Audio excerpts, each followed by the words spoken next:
ससुराल में सास चोटी पकड़कर मारेगी। रसोई से कांच का ग्लास टूटने की आवाज सुनकर दादी माँ आद्या पर बुरी तरह बरस पड़ी। इतनी बड़ी हो गई है लेकिन सलीका नहीं आया। एक गिलास पानी लाने के लिए कहा तो गिलास ही तोड़ दिया। कल को पराये घर जाएगी तो सब यही कहेंगे कि कुछ सिखाया नहीं। हमारी नाक कटवाएगी क्या? दादी माँ, जानबूझकर तो तोड़ा नहीं है, गलती से टूट गया है, आद्या ने सफाई देते हुए कहा। अच्छा, एक तो गिलास तोड़ दिया, ऊपर से जुबान चला रही है, सब पता चल जाएगा जब सास चोटी पकड़कर मारेगी। यह सुनकर आद्या रो पड़ी। हमेशा ही दादी माँ की यही चिकचिक रहती है, छोटी सी भी गलती हो जाए तो पराये घर जाएगी तो हमारी नाक कटवाएगी, सास चोटी पकड़कर मारेगी कहकर डराया करती। जोर से हंस दिया तो कहती, दूसरे घर जाना है, बत्ती सी मत दिखाया कर। सारा दिन बात बात पर टोकती रहती है। माँ भी दादी माँ के सामने चुप रहती है। उसने कभी माँ को जोर से बोलते हुए या हंसते हुए नहीं देखा। वह हर काम बड़ी सावधानी से करती है। भूलवश कुछ गलती हो भी जाती है तो दादी माँ पूरा घर सिर पर उठा लेती है। पिताजी की भी हिम्मत नहीं पड़ती कि उनसे कुछ कहे। बचपन से ही दादी माँ की इस टोका टोकी से आद्या के कोमल मन में पराया घर और सास का भय समा गया। जब भी घर में उसकी शादी की चर्चा होती तो वह घबरा जाती। माँ का चेहरा सामने आ जाता कि शादी के बाद उसका भी यही हाल होगा। शादी के नाम से ही चिढ़ हो गई थी उसे।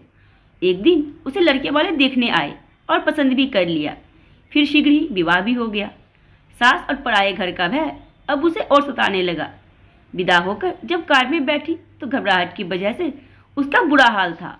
द्वार की रस्म के समय भी वह बुरी तरह कांप रही थी। उसको कांपते हुए देखकर बुआ सास ने कहा, क्या बात है बहू, तुम इतना क्यों कांप रही हो? क्या तबीयत खराब है तुम्हारी?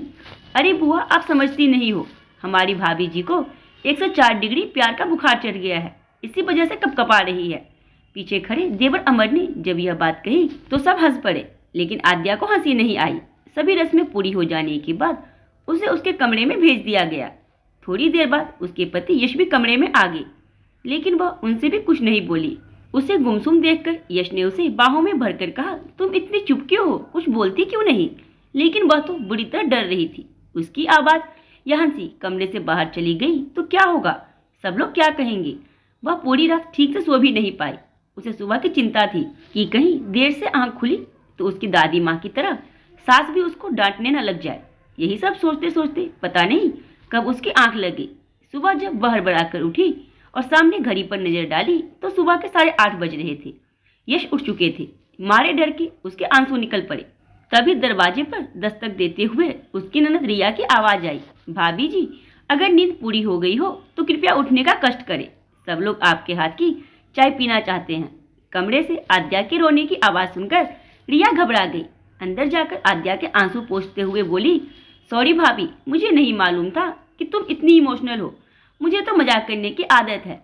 फिर आंख मारते हुए बोली, मैं भी पूरी पागल हूँ, आप पूरी रात जागी हो और मैंने आपको डिस्टर्ब कर दिया। बड़ी मुश्किल से अपने आंसुओं को पोंछते हुए आद्या बोली, दीदी, मैं आपकी बात की वजह से नहीं रो रही हूँ, मुझे डर लग रहा है, उठने में इतनी देर हो गई है, कहीं माँ जी नाराज तो नहीं होंगी? हंसते हुए रिया बोली, भाभी, आपने तो मुझे डरा ही दिया था। वैसे तो यहाँ सभी लोग जल्दी उठते हैं, लेकिन कभी कभार देर हो जाए तो कोई बात नहीं, लेकिन रविवार और छुट्टी वाले दिन सुबह खूब आराम से उठते हैं। आद्या नहा धोकर रसोई में चली गई, सबके लिए चाय बनाने लगी। वह बहुत ही सावधानी से काम कर रही थी, कहीं कुछ गलती ना हो जाए। चाय की ट्रे लेकर जैसे ही वह रसोई से बाहर निकली, अमर ने उसे डराने के लिए कहा, भाभी, आपके सिर पर छिपकली है। यह सुनते ही उसके हाथ से चाय की ट्रे गिर पड़ी और वह बुरी तरह घबरा गई कि अब तो सास चोटी पकड़कर मारेगी। वह सिसकते हुए बोली, माँ जी, अमर भैया ने। रुलाए के कारण वह आगे कुछ नहीं बोल पाई। तब सास ने उसे समझाते हुए कहा, बेटे, कोई भी गलत काम जानबूझकर थोड़े ही किया जाता है, वह तो कभी कभी असावधानियों की वजह से गलतियां हो जाती है। इसमें रोने या घबराने की क्या बात है? वो तो अच्छा हुआ कि तुम जली नहीं। ये चाय के कप तुमसे ज्यादा महंगे थोड़े ही हैं। हाँ माँ, तुम बिल्कुल ठीक कह रही हो। और फिर इन कपों का भी अंत समय आ गया था, होनी को कौन टाल सकता है? कहते जोर से हंस पड़ा अमर। एक दिन शाम को सब लोग बैठे बातें कर रहे थे। यश ने सभी को एक चुटकुला सुनाया तो सभी लोग खिलखिलाकर जोर से हंस पड़े। आद्या भी जोर से हंस पड़ी। उसको हंसता देखकर सास बोली, कितनी अच्छी लगती हो हंसते हुए। खुलकर हंसना जरूरी होता है, गुमसुम रहने से बीमारियां घेर लेती है। अब तो मुझसे हंसा हंसा कर उसका स्वास्थ्य ठीक रखना, कहते हुए ससुर भी हंस पड़े। अचानक यश बोला, माँ हमारे साथ धोखा हुआ है, तुम्हारी बहू तो गूंगी है, तो खुद ही इतना बोलता है कि उसे बोलने का मौका ही नहीं मिलता।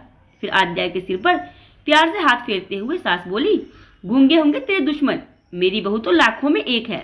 धीरे धीरे उसने महसूस किया कि उसकी गलती पर सास डांटती नहीं बल्कि कितनी कुशलता और प्यार से समझा देती है।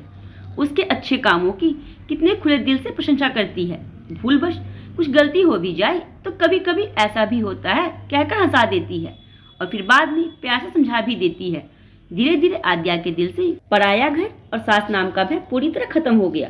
थोड़े दिनों बाद आद्या अपने पापा जी के साथ मायके आ गई। दादी माँ ने पापा से बहुत उत्सुकता से पूछा, क्या ससुराल वाले इसकी कुछ शिकायत कर रहे थे? पापा ने हंसते हुए बताया, नहीं तो वह सब तो इसकी प्रशंसा कर रहे थे। सास तो कह रही थी कि इतनी अच्छी बहू तो नसीब वालों को ही मिलती है, वह तो इसे आने नहीं दे रही थी। कह रही थी किसके जाने से घर सूना हो जाएगा, सारे दिन हंसती खिलखिलाती रहती है। यह सुनकर दादी माँ आश्चर्य से आद्या को देखने लगी। आद्या दादी माँ के गले से लिपटकर रोने का नाटक करते हुए बोली, और हाँ, मेरी सास रोज चोटी पकड़कर मुझे मारती भी थी। यह सुनकर दादी माँ सहित माँ और पापा भी जोर से हंस पड़े। आपकी सास दोनों में से कौन सी है, आद्या की दादी माँ जैसी या आद्या की सास जैसी? अपने राय मुझे जरूर दी और अगर पसंद आई हो तो वीडियो को लाइक, वीडियो को शेयर करना ना भूलें।